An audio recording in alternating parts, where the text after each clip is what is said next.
this is part of the reason I like the psychoanalysts, say Freud and Jung, because, and I would say particularly Jung, because I haven't read anyone I regard as deeper than Jung. He's terrifying, truly terrifying. But here's one of the things that differentiates him from the typical self-help person.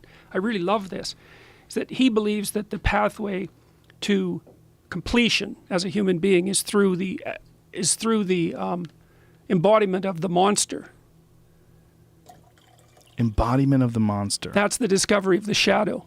You see, so Jung didn't believe that you could be a good person until you realized your capacity for evil. I don't mean acted it out in the world. But understand that it's possible. Well, not only understand it, but then to bring it under your control.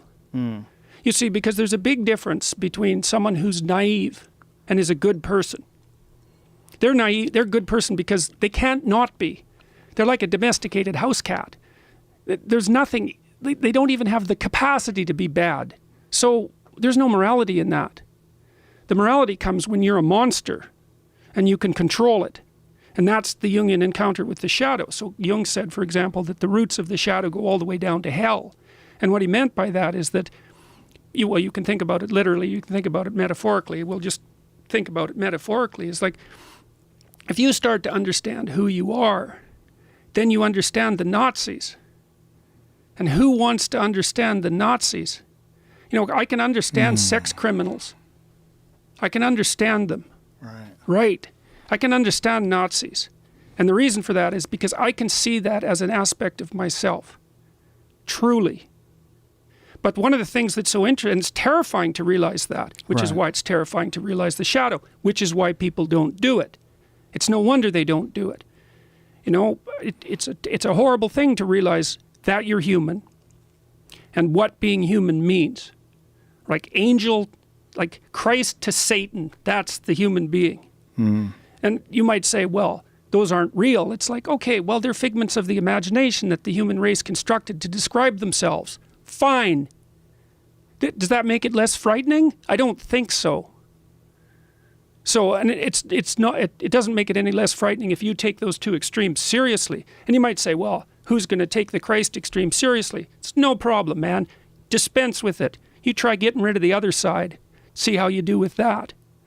So, Jung's idea that you find so compelling was essentially that one has to understand their potential for horrific behavior, that it almost exists in all of us, that it's a facet of just the human experience. Well, look, I know partly why you're so popular.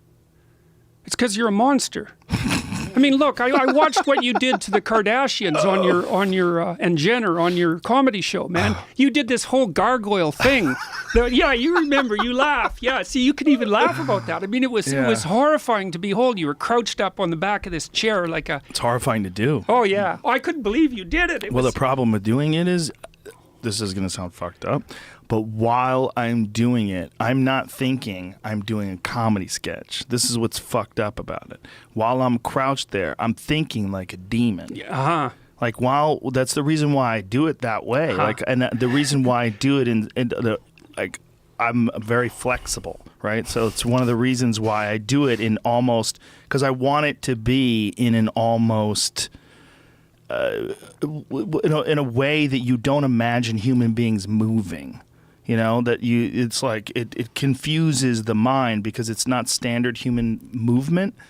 And then on top of that, the way I'm thinking and this like explosive, like when he yells out nonsense, and I say he because I don't think of it as me. I really think it sounds so pretentious, but while I'm doing that, my brain goes into another place. No, it's really. Well, you can't do that unless you're a monster. It's a see, but it's also bit. The thing. See, because I'm very happy when I retired it. By the way. Oh yeah, I was really quite taken. I was very impressed by it. I mean, I thought it was hilarious to begin with, but the fact that you would go there, I thought that was really interesting. And comedians are like that because they go into dark places. They're tricksters. They're a mediator between the normal world and the world of the gods. They're tricksters. So it was very funny to watch you do that. And I wondered how far you would let yourself get into it. But I think part of the reason that you're appealing to people, if you don't mind me saying this, you know, I'm not trying to be forward particularly, but I thought about it a lot, is that you're a tough guy and you tell the truth.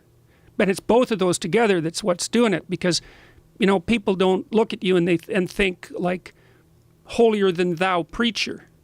That isn't what they think. They think tough guy who's trying to figure things out.